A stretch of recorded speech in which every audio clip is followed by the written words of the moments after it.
नमस्कार. मी ओंकार ज्ञानेश्वर भंडारे, राहणार कसबे सुकेना. तर व्हिडिओमध्ये सांगण्याचं कारण किंवा आज व्हिडिओ बनवण्याचा मुद्दा असा, की मी जो क्रॉपो जो ॲप आहे, तो यूज करतोय मागील 2 महिन्यापासून. मागील 2 महिन्यापूर्वी क्रॉपोचे साहेब माझ्याकडे आले. साहेब आल्यानंतर त्यांनी मला पूर्णपणे ॲप हा डिस्क्राईब केला, की ॲप कसं वर्क करतं. पण मी त्यावरती लक्ष पूर्णपणे केंद्रित केलं तेव्हा. मी सध्या व्हर्टिकल्चर क्रॉप्सकडे लक्ष देतोय. जसं की मी आता इथं बघताय माझं पोमोग्रॅनेट ऑर्चर्ड आहे, ग्रेप्स आहे, गुआवा आहे. त्यापैकी हा माझा पोमोग्रॅनेटचा प्लॉट आहे, जो की 1 एकरचा आहे, ज्याच्यामध्ये पूर्णपणे 510 झाडं बसलेली आहेत. तर आपण बघू शकता, आता सध्याला माझा प्लॉट हार्वेस्टिंग स्टेजला आहे. त्याआधी मी प्रिसाइज ॲग्रिकल्चरकडे पूर्णपणे लक्ष देत होतो. त्यामध्ये मी प्रिसाइज ॲग्रिकल्चर करत असताना मी विविध प्रकारचे सेन्सर, त्या सेन्सर नंतर मी काही मॉइश्चर सेन्सर असतील, विविध कंपन्यांचे सेन्सर ते, त्यानंतर क्लायमेटसाठी काही वेदर स्टेशन्स असतील, अशा बऱ्याच साऱ्या गोष्टी करत होतो. जसे पेस्ट अँड डिसीजसाठी काही ट्रॅप्स आहेत, ज्याच्यावरती मला पेस्टची आणि डिसीजची किती किती प्रमाणात इन्फेक्शन झालंय किंवा कोणत्या स्टेजला होतंय किंवा किडी कोणत्या स्वरूपात अटॅक करते हे बघत होतो.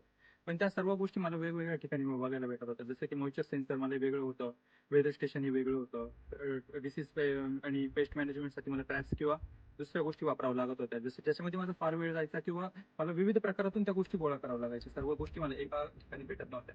पण Propo हा ॲप असा होता, की त्यामध्ये मला पेस्ट, डिसीज, कोणती किडी येणार आहे, तुमचं वजन, फळाची ग्रोथ, या सगळ्या गोष्टी आपल्याला बघायला मिळत होत्या.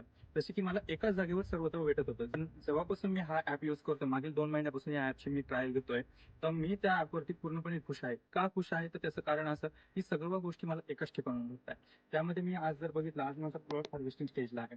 मला मागील एवढ्या 1 ते 1.5 महिन्यामध्ये पूर्णपणे जास्तीत जास्त पाऊस चालू होता.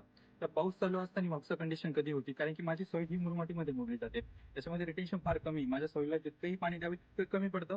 त्यामुळे मला जमिनीला पाणी लागतं. कारण की रिटेन्शन कमी असल्यामुळे पाणी लवकर निचरा होण्याचे माझ्याकडे चान्सेस आहेत. आणि मी बेड पण या हिशोबात तयार केली की निचरा लवकर व्हावा.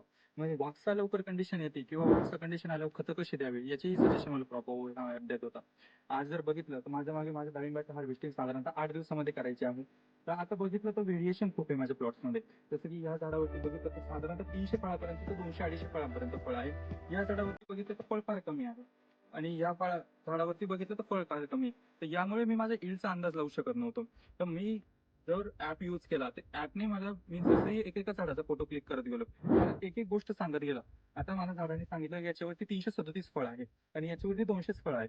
तर मला माझ्या एव्हरेजली माझ्या यील्डचा अंदाज येऊन गेलेला आहे, की मला एकत्रित उत्पन्न किती येणार आहे. फक्त आज मी एक फार्मर आहे, तर आमच्याकडे ग्रेडेशननुसार व्यवहार होतो. जसं की 100 ग्रॅमच्या पुढचं फळ, 150 ग्रॅमच्या पुढचं फळ, 200 ग्रॅम, 250 ग्रॅम. तर मला ह्या ॲपनी ही खूप मोठी मदत होती शेवटच्या कालांतरी दिवसामध्ये, की मी बघतोय की माझं हे फळ हे साधारणतः 150 ग्रॅम प्लस आहे. जर मी 150 ग्रॅम प्लसचा व्यवहार केला, तर आज मी तिला ₹80 वरती केजी जाईल आणि जर ₹100 केला, तर ₹60 जाईल. मी स्वतः एक प्रिसाइज ॲग्रिकल्चर करणारा किंवा एक शेती हायटेक करणारा शेतकरी आहे. मला देखील हा ॲपवरती सुरुवातीला काही विश्वास नव्हता, की मला वाटत होतं, की सेन्सर जे ॲक्युरसी देऊ शकतात, ते एक ॲप थोडी देऊ शकतात. पण मीही सरांवरती विश्वास टाकला. कळमकर साहेब माझ्याकडे आलेले होते. त्यामुळे मलाही असं वाटलं, की आपण एकदा यूज करून बघावा. यूज केल्यानंतर मला त्याचे फायदे कळाले आणि आज मला असं भरघोस असं उत्पन्न मिळत आहे. मीही यूज केलं, तुम्हीही यूज करा. काळाची गरज आहे आणि आपल्याला प्रिसाइज ॲग्रिकल्चर हा करायचा आहे. त्याच्यामुळे क्रॉपो आहे, हा जो ॲप आहे, ते सर्वांनी तुम्ही यूज करा.